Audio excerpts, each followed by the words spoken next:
ये कहा कोई बात नहीं। एक ब्राह्मण का जो भोजन करवाने के लिए लक्ष्मण अगस्त ऋषि के पास गई और अगस्त ऋषि ने 6 महीने का नाम ले दिया कि 6 महीने बाद भोजन करूंगा, मना भी नहीं किया कि ना करूंगा। तो रामचंद्र जी ने बड़े सरल स्वभाव में ये कह दिया कोई बात नहीं, फिर 6 महीने बाद जमा देंगे, 6 महीने बाद सही। राज का काम काज करते रहे, दिन रखने के बाद दिन तो आ ही जाता है।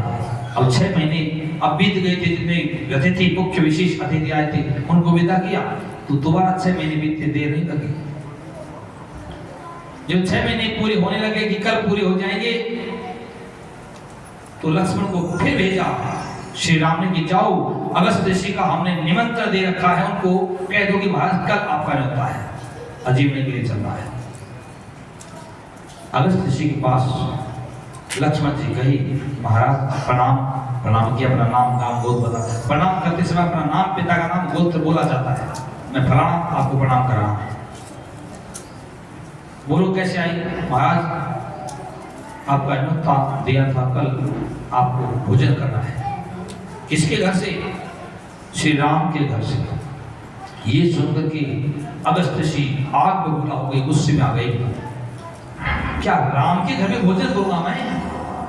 उस पापी के घर में भोजन करूंगा? ऐसे गुस्से में देख करके लक्ष्मण को और ज्यादा गुस्सा आया, लेकिन गुस्से को पी गई, क्योंकि ब्राह्मण के सामने गुस्सा करना, ब्राह्मण यदि भगवान गुस्सा हो जाए तो उतना दुख नहीं है, लेकिन ब्राह्मण यदि गुस्सा हो गया तो पता नहीं क्या साफ दे देगा, सबका नाश कर देगा। अपने गुस्से को पी गई लक्ष्मण। सुन रहे हैं कि मैं किसके सामने घर में भोजन दूंगा? लक्ष्मण ने पूछा आज क्या कमी है राम के घर में? मैंने अभी रामचरित पढ़ा है, तुम्हारे सूर्यवंश का वर्णन पढ़ा, 6 महीने तक मैंने रामायण पढ़ी है। आपने रघु का नाम सुना होगा, रघुवंश बोलते हैं। हाँ जी, हमारे कुल के रघु हुए हैं, बहुत महान राजा हुए हैं।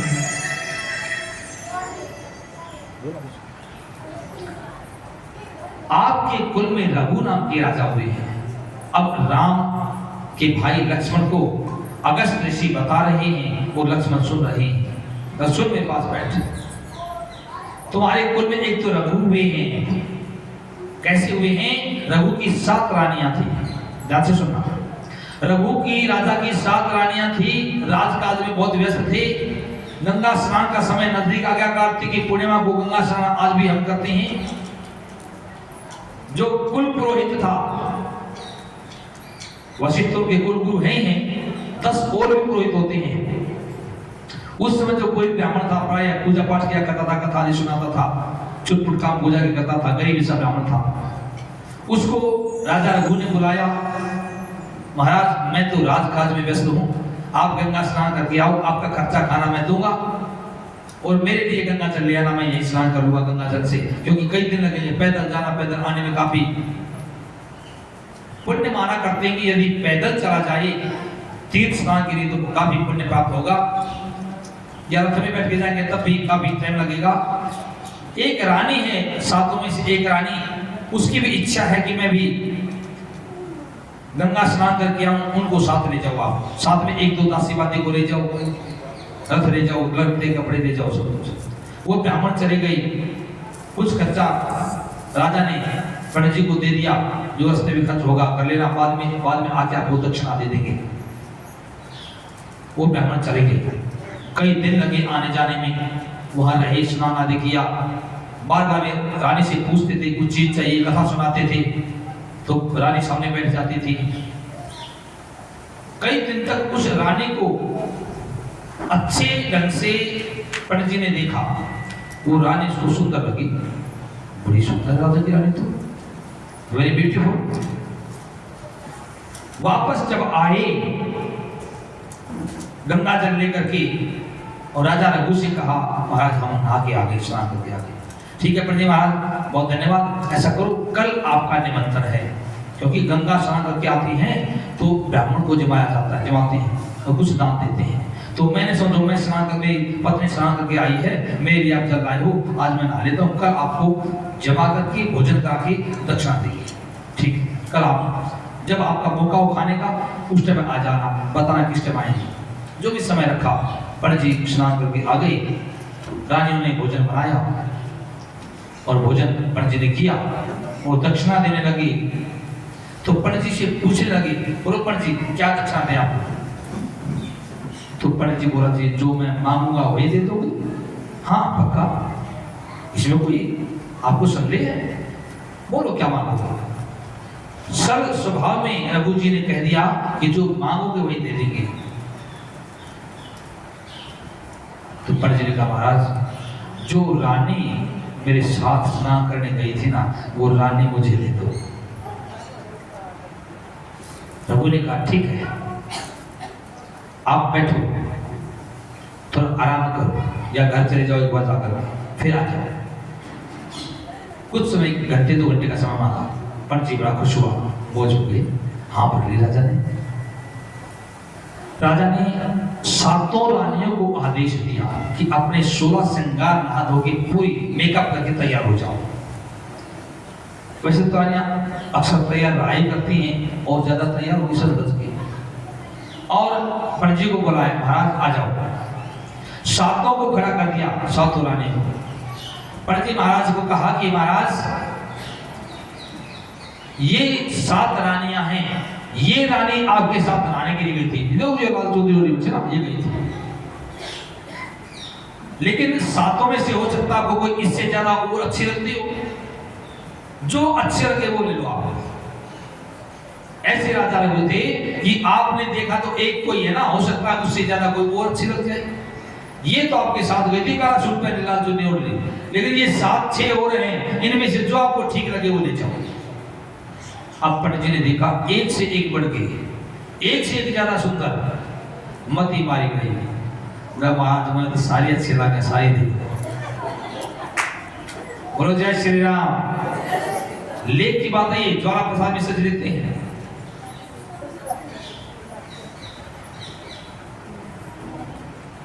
राजा ने, रघु ने ब्राह्मण की बात सुनी और विचार किया, ठीक है महाराज आओ मेरे साथ।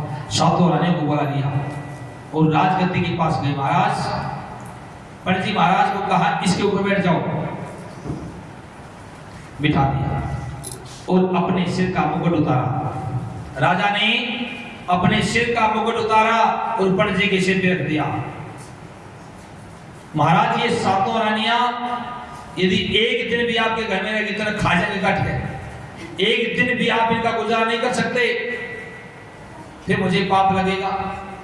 आपकी इच्छा ही है तो राजा की ये रानी हैं, राजमहल में इतने सुख ठाट से रह सकते हैं, आप राजा बन जाओ और रानी आपके साथ रह जाएंगी और बड़ा धन्यवाद आपका, मैं भजन कर लूंगा भगवान का। राजा रघु उस ब्राह्मण को राज्य दे करके वन में चले गए, लेकिन राज्य चलाना आया नहीं। कुछ दिन में वो जान गया मेरी बड़ी भूल हुई है। राजा रघु को ढूंढवाया और ब्राह्मण ने माफी मांगी।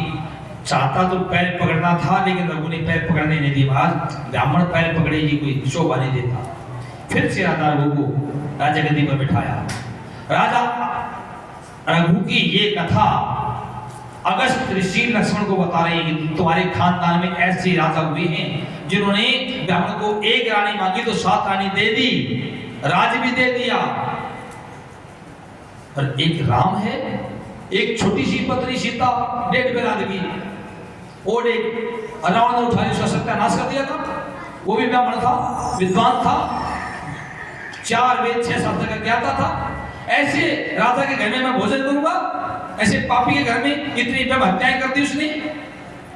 लाल हो गई अगस्त जी और कान बोझ के उल्टा आ गया, चुपचाप लक्ष्मण कुछ नहीं बोला। राजा के पास आकर राम ने पूछा, भाई पंडित जी आए? कहा आए नहीं, चौड़ा पट गया। सारी बात बताई, ऐसी ऐसी बात कह दी, मैं तो चुप रह गया, बोल नहीं पाया। श्री रामचंद्र जी ने लक्ष्मण को फिर भेजा, हाथ पैर जोड़ के किसी प्रकार से पंडित जी को न्योता दे रखा, ना जी मैं तो हम तो नरक में चले जाएंगे, किसी भी शर्त पे उनको मनाओ, माफी मांगते, गलती जो हुई सो हुई, लेकिन अब उसका उपचार भी आप ही बताओ। पंडित जी के पास फिर गए लक्ष्मण, पैर पकड़े, महाराज न्योता दिया हुआ ब्राह्मण रह जाता तो पाप होता है, कोई ना कोई तो आप तरीका बताओ हमें। अगस्त्य ऋषि ने कहा चलो ऐसी बात है तो मैं आऊंगा, लेकिन एक शर्त पे आऊंगा। क्या? सीता और राम, राजा और रानी दोनों नंगे पैरों रथ में घोड़े की जगह जो कर आए, रथ को लेके आई और मैं बैठूं और दोनों खींच के ले जाए, और सीता अपने हाथ से रसोई बनाई, नौकरों से नहीं बनवानी, तो भोजन करो। यस स्वीकार है जी।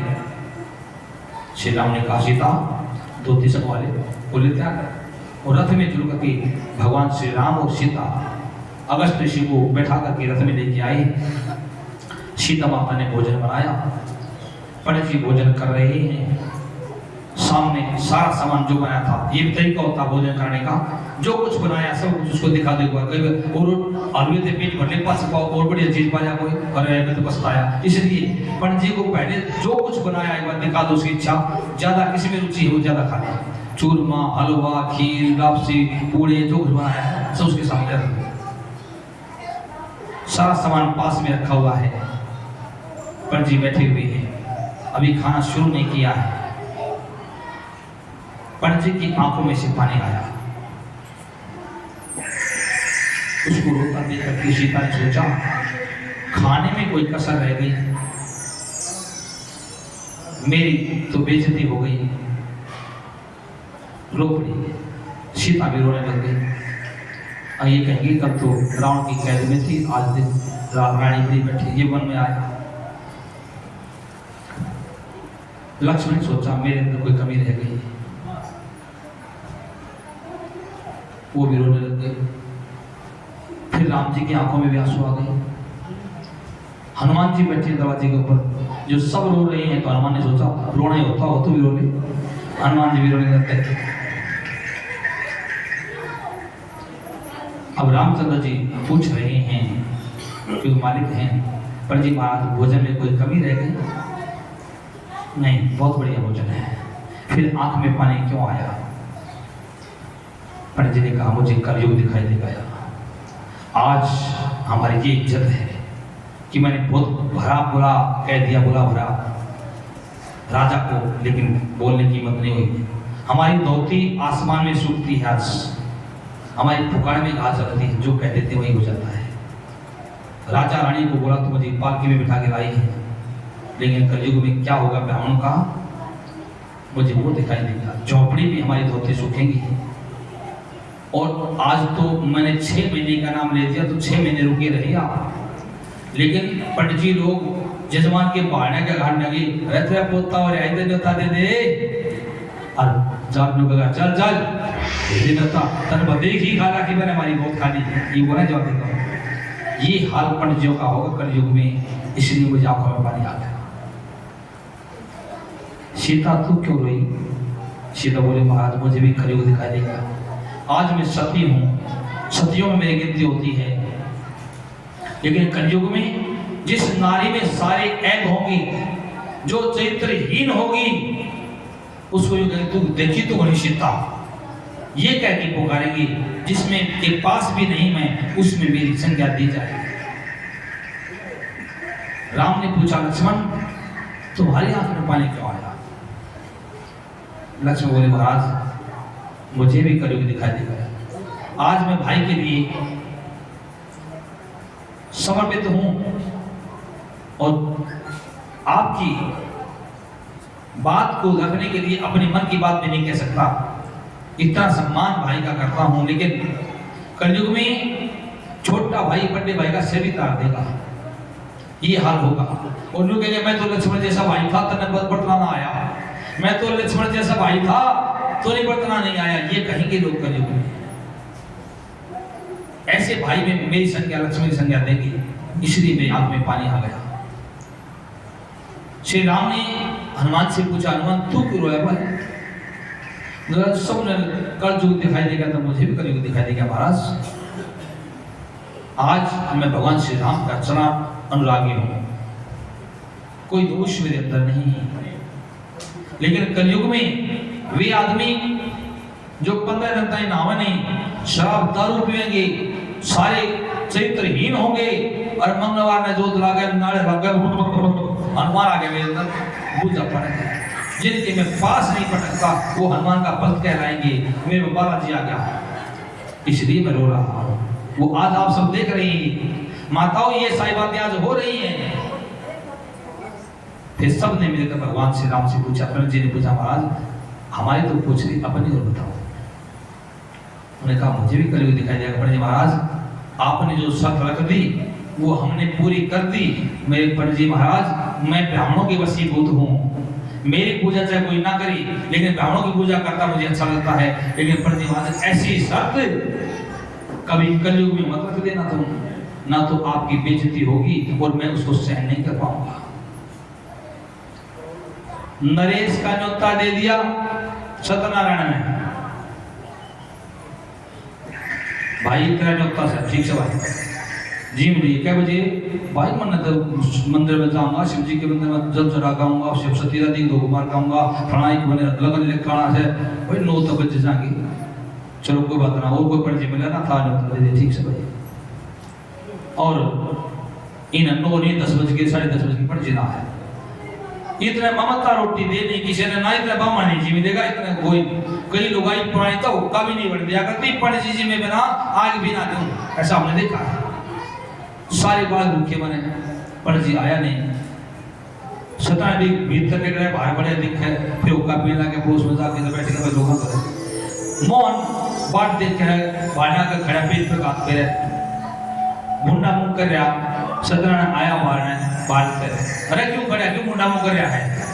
तो मोहन बोला वो साला पंडित जी ना आया, भूख लग रही है, वो साला पंडित जी ना आया, छो देश के उठ रहा था। सत्यनारायण बोला ना भाई गाल में दिया करते, गंदा नहीं हुआ करते, आ जाएगा सुसरा आवेगा अपने आप।